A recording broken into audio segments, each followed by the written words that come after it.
In the 6th century before Christ, on a Greek island off the coast of what is now Turkey, two crews of workers started digging a tunnel from opposite sides of a mountain. They had no compass, no topographic maps, no surveying instruments. Euclid was still 2 centuries away from writing down the rules of geometry. 1,036 meters of solid limestone stood between them. When they met in the middle, the floors of the two tunnels were off by 60 centimeters. This is how they did it. To understand the tunnel, you have to understand the island. Samos is the 8th largest of the Greek islands, separated from the coast of Asia Minor by a narrow strait.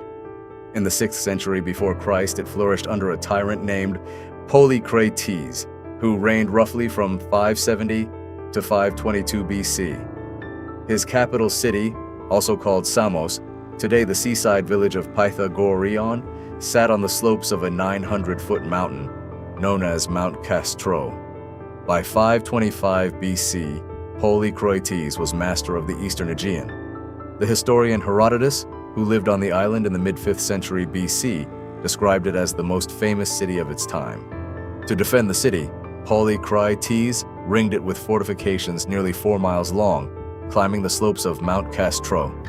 To honor the goddess Hera, he commissioned a temple supported by 150 columns, each more than 20 meters tall. To shelter his fleet, he built a massive breakwater out into the sea. But there was one problem he could not solve with walls and ships: water. The only abundant spring on Samos rose at a hamlet called Euclid, in a fertile valley on the far side of the mountain from the city. An open aqueduct could carry water around the mountain. The Romans would later do exactly that in countless cities across their empire, but an open aqueduct has a fatal weakness. An enemy who sees it can cut it, and an enemy who cuts the water supply of a walled city does not need to attack the walls. So Polycrates ordered something different. The entire water system would be invisible, buried, subterranean from spring to city. The challenge was the mountain in the middle. To go through it, he hired a foreign engineer, a man from the rival city of Megarian, named Eupalinos, son of Naustrophus. Eupalinos is, as far as we know, the first hydraulic engineer in history whose name has been preserved in writing. There is no name on the pyramids of Egypt, no name on most of the cathedrals of Europe, no name on the great dams of the modern world. But there is a name on this tunnel. What there is not is a written record of how he did it. The engineering problem in front of Eupalinos had 2 parts. First, the 2 mouths of the tunnel, one near the spring at Euclid, the other inside the city, had to sit at exactly the same elevation above sea level. Otherwise, the floors of the 2 tunnels would never meet vertically. Second, the 2 crews digging through the mountain had to be pointed straight at each other, off by more than 2 meters horizontally, and they would pass each other inside the rock and never meet at all. He had none of the tools a modern surveyor would consider essential. No magnetic compass, no theodolite, no topographic survey of the mountain, no written body of geometry to refer to. Euclid's elements would not be written for another 200 years. For the elevation problem, the Samians had something clever. One of the architects of the Hera temple, a man named Theodoros, had invented a primitive but accurate leveling instrument: water, enclosed in a long rectangular clay gutter. If the water sits flat, the 2 ends of the gutter are at the same height. String enough of those gutters around the mountain, and you can carry a level line from the northern entrance to the southern entrance. That solved part 1. For the direction problem, pointing the 2 crews at each other through solid rock, Eupalinos used geometry, centuries before Euclid would put it into writing.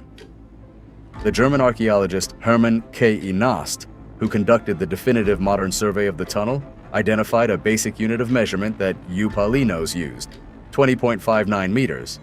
That was 1/50th of the planned crossing through the mountain. A kind of construction ruler, repeated again and again through the rock.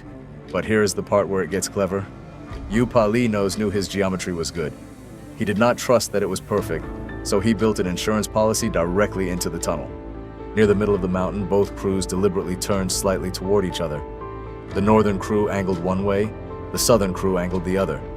Instead of 2 parallel paths that might pass each other invisibly in the rock, the paths now converged. Even if his alignment was off, the crews would intersect somewhere in a widened catching zone, about 17 meters wider than a straight line plan would have been. That deliberate kink is now called the dogleg. For vertical error, Eupalinos did the same thing. Near the junction, he raised the ceiling of the northern tunnel by 2.5 meters and lowered the floor of the southern tunnel by 60 centimeters. If one crew was digging slightly higher or lower than the other, the widened section would still catch them. Modern engineers looking at the marks left on the walls estimate that workers could remove 12 to 15 centimeters of stone per day with picks and chisels. Working from both ends, the project took somewhere between 8 and 15 years. Conditions were brutal. Dust from the rubble, smoke from oil lamps, almost no ventilation. As the crews advanced deeper into the mountain, Knost's research overturned an older assumption that the work was done by slave gangs dying in droves. These were specialists. Trained crews working in rotation, roughly 5 digging while 10 rested. When the two halves finally met inside Mount Castro, the floor of the northern tunnel was 60 centimeters higher than the floor of the southern tunnel. Across 1,000 meters of solid limestone, dug blind from both ends with no compass, no theodolite, and no written geometry, a discrepancy of less than 1/8 of 1%. The mathematician Tom Apostol called it an engineering achievement of the first magnitude. It is, as far as we know, the first tunnel in history dug from both ends using a geometry-based alignment. The tunnel that Eupalinos built was, in a sense, only the casing. The water itself did not run along the floor of the walkable tunnel. It ran beneath it in a separate channel carved into the limestone along the eastern edge of the floor. At the northern entrance, the channel sits about 3 meters below the tunnel floor. At the southern end, more than 9 meters. That slope is what made the water flow. Inside that lower channel, the water passed through roughly 5,000 terracotta pipe sections, each 72 centimeters long and 26 centimeters in diameter, joined together with lime mortar. The top quarter of every pipe was left open so that sediment could be cleared without dismantling the line. It worked. The Eupalinean aqueduct supplied fresh water to the city of Samos for approximately 1,100 years. It outlasted Polycrates, whose reign ended around 522 BC. It outlasted classical Greece, the Macedonian Empire, the Roman Empire, and the early centuries of Byzantium. Around the 7th century after Christ, it finally silted up and went out of use.